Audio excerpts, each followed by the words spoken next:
ইতালির কিংবদন্তি গোলরক্ষক জিয়ানলুইজি বুফন এখন আর গোল পোস্টে নন, তবে জাতীয় দলের সাথে যুক্ত রয়েছেন হেড অফ ডেলিগেশন হিসেবে।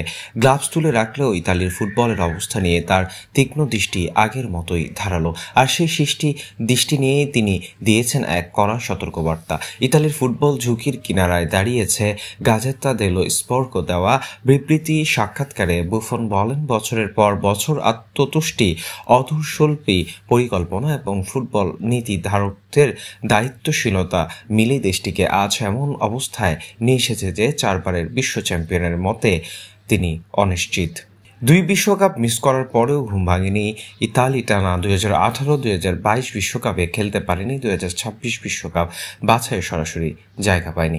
এখন প্লে অফে উত্তীর্ণ হতে হবে 2 ম্যাচে জিতে। প্রথম উত্তর আয়ারল্যান্ড, তারপর ওয়েলস বা বসনিয়া।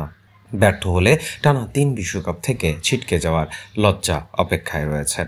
ইতালির ফুটবলকে অন্ধকার থেকে ফেরাতে এখনই সংস্কার, সাহসী সিদ্ধান্ত ও ভবিষ্যতের পরিকল্পনা হতে পারে একমাত্র পথ, এমনটাই ইঙ্গিত তার কথায়।